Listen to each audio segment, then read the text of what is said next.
حضرات محترم، اب میں بلا کسی تاخیر انجمن کا آخری خطاب عظمت صحابہ جیسے حساس اور اہم موضوع پر پیش کرنے کے لیے مدرسہ ہادہ کے ایک ہونہار طالب علم رفیق درس برادرم محمد عبید اللہ متعلم عربی چہارم کو اس شعر کے ساتھ دعوت اسٹیج دے رہا ہوں کہ سراپا ہے روشن مقام صحابہ، سراپا ہے روشن مقام صحابہ، ہے تاروں کی مانند نام صحابہ، کروں گا اطاعت کماؤں گا جنت، کروں گا اطاعت کماؤں گا جنت، نظر میں ہے میرے پیام صحابہ۔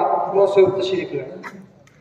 بسم اللہ الرحمن الرحیم، الحمد للہ رب العالمین، والصلاة والسلام على سید المرسلین وعلى آلہ واصحابہ اجمعین، اما بعد، فاعوذ باللہ من الشیطان الرجیم، بسم اللہ الرحمن الرحیم، اولئک الذین امتحن اللہ قلوبہم للتقوی لهم مغفرة وأجر عظيم۔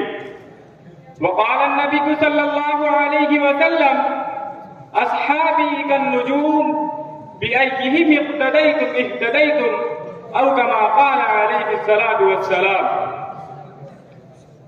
ہم مدح صحابہ کا مشن لے کے چلے ہیں، ہم مدح صحابہ کا مشن لے کے چلے ہیں، آنکھوں میں مدینے کا چمن لے کے چلے ہیں، کونین پہ چھا جائے گا پیغام صحابہ، ہم صبح کے سورج کی کرن لے کے چلے ہیں۔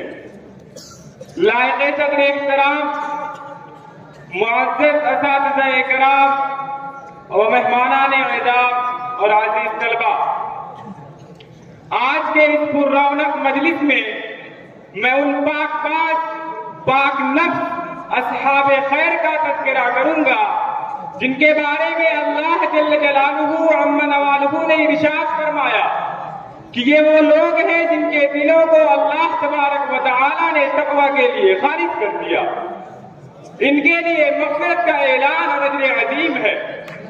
نیز سرور کائنات صلی اللہ علیہ وسلم نے اپنی پیاری زبان سے فرمایا کہ میرے صحابہ ستاروں کے مانند ہیں، جن کی بھی اقتدا کرو گے راستہ پا جاؤ گے۔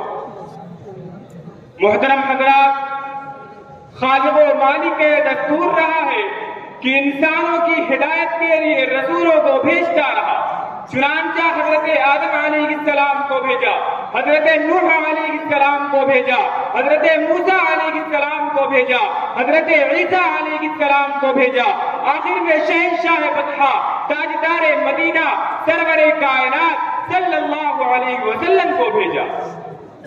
اب قیامت تک کوئی نبی نہیں آنے والا، یہ دین آخری دین ہے، یہ شریعت آخری شریعت ہے، یہ مذہب آخری مذہب ہے، اور یہی وجہ ہے کہ اللہ تبارک و تعالی نے آپ صلی اللہ علیہ وسلم کو صحابہ کی وہ پاکیزہ اور مقدس جماعت عطا فرمائی کہ جس نے مذہب اسلام کو زندہ کرنے اور پھیلانے کے لیے تن من دھن کی بازی لگا دی۔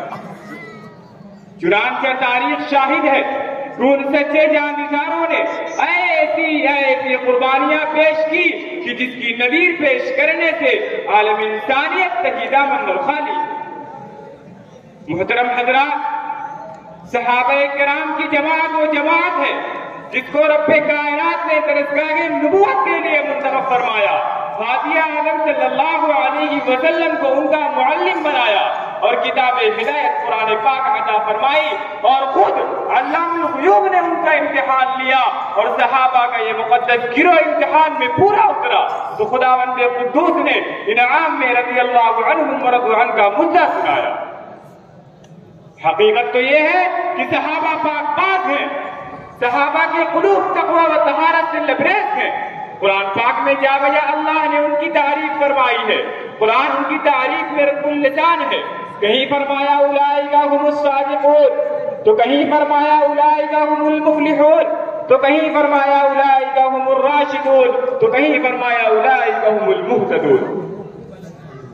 حدیث پاک میں رسول عربی صلی اللہ علیہ وسلم نے فرمایا کہ اگر تم میں سے کوئی شخص بہت پہاڑ کے برابر بھی سونا خرچ کرے تو وہ صحابہ کے ایک پاؤں کے برابر بھی نہیں۔ ملت اسلامیہ کے جیانوں، گلشن شاہ عبدالغنی کے اندلیبوں، صحابہ واجب الاحترام ہے، ان کا تذکرہ اچھائی کے ساتھ کرنا لازم اور ضروری ہے۔ یہ وہ صحابہ ہیں جنہوں نے حکم خداوندی اور پیغام محمدی کو عام کرنے کے لیے گردنیں کٹا دی، عورتوں کو بیوہ، بچوں کو یتیم کر دیا۔ یہ وہ صحابہ ہیں جنہوں نے بلا واسطہ آفتاب ہدایت سے نور حاصل کیا۔ یہ وہ صحابہ ہیں جنہوں نے ہمیشہ دنیا پر آخرت کو ترجیح دی۔ یہ وہ صحابہ ہیں جو حق و صداقت کا مجسم نمونہ تھے۔ یہ وہ صحابہ ہیں جو سربکف مجاہد تھے۔ یہ وہ صحابہ ہیں جنہوں نے نئی نویلی دلہن کو چھوڑ کر سدائے جہاد پر لبیک کہا۔ یہ وہ صحابہ ہیں جن کی نعش کو فرشتوں نے غسل دیا، جن کو سمندروں نے راستہ دیا، جن کو شہروں نے سواری دی۔ یہ وہ صحابہ ہیں جو موت سے نہیں بلکہ موت سے ڈرتی تھی۔ یہی وجہ ہے کہ ان کو دربار رسالت سے اصحابی کا نجوم کا مدعا ملا۔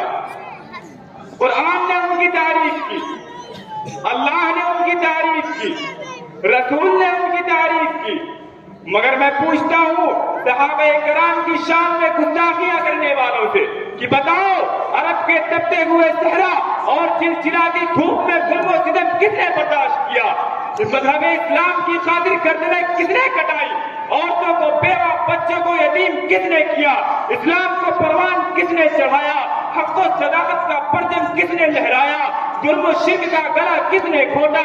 باطل کے جھنڈے کس نے گرائے؟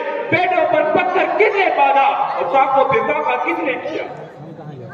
میں بتاتا ہوں ایسی ایسی قربانیاں اور ایسے ایسے حیرت انگیز کارنامے سن کر بلا ساختہ ہماری زبانوں اور ہمارے ذہنوں میں صحابہ کا نام آتا ہے۔ الغرض صحابہ کرام نے ایسے ایسے حیرت انگیز کارنامے انجام دیے کہ اس کو تاریخ کبھی فراموش نہیں کر سکتی۔ صحابہ کرام کے عاشقوں، صحابہ کرام کا تذکرہ برائی کے ساتھ کرنا ناجائز اور باطل ہے۔ صحابہ کرام کو برا بھلا کہنا قرآن کی مخالفت ہے۔ صحابہ کرام کو برا بھلا کہنا رسول کی مخالفت ہے۔ صحابہ کرام کو برا بھلا کہنا اللہ کی مخالفت ہے۔ صحابہ کرام کو برا بھلا کہنا کتاب اللہ اور سنت رسول اللہ کی مخالفت ہے۔ اور یہی وجہ ہے کہ قرآن، یہی وجہ ہے کہ دنیا کی سب سے مقدس کتاب قرآن پاک کنتم خیر امت اخرجت للناس کہہ کر ان کو خیر امت کے لقب سے نواز رہا ہے۔ قرآن پاک رضی اللہ عنہم ورضوا عنہ کہہ کر ان کو اللہ کی رضامندی اور خوشنودی کی خبر دے رہا ہے۔ قرآن پاک وسلام علی عباده الذین اصطفى کہہ کر ان کو منتخب اور چنیدہ بندہ قرار دے رہا ہے۔ قرآن پاک کو اعد لهم جنات تجری من تحتها الانہار کہہ کر ان کو جنت کا سرٹیفکیٹ اور سند دے رہا ہے۔ قرآن پاک کو وَكُلًّا وَعَدَ اللَّهُ الْحُسْنَىٰ کہہ کر ان کے جہنم سے دور ہونے کا اعلان کر رہا ہے۔ مسلمانوں، صحابہ کرام کی برائی کرنا ضلالت و گمراہی ہے، کیونکہ قرآن حق ہے، رسول حق ہے، آپ جو تعلیمات اور احکامات لے کر آئے وہ سب کے سب حق ہے، اور یہ تمام کی تمام چیزیں ہم تک پہنچانے والے صحابہ کرام رضوان اللہ علیہم اجمعین۔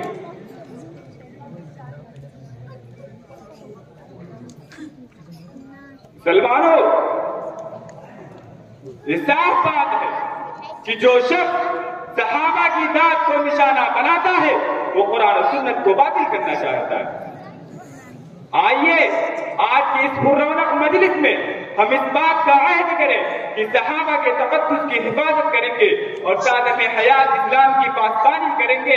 دعا کیجئے کہ خالق ارض و سما پورے عالم کے مسلمانوں کو عقیدے کی سلامتی نصیب فرمائے اور اسلام دشمن طاقتوں اور باطل فرقوں کی دشا دوانیوں کا خاتمہ فرمائے، اور ہم سب کو صحابہ کرام رضوان اللہ علیہ اجمعین کا احترام نصیب فرمائے۔ میں اس شعر کے ساتھ اپنی بات کو ختم کرنا چاہتا ہوں کہ اسلام کی عظمت کے مینارے ہیں صحابہ، اسلام کی عظمت کے مینارے ہیں صحابہ، گرچات محمد تو ستارے ہیں صحابہ، ہم شوق سے کہتے ہیں ہمارے ہیں صحابہ، واللہ ہمیں جان سے بھی پیارے ہیں صحابہ۔ وآخر دعوانا الحمدللہ رب العالمین۔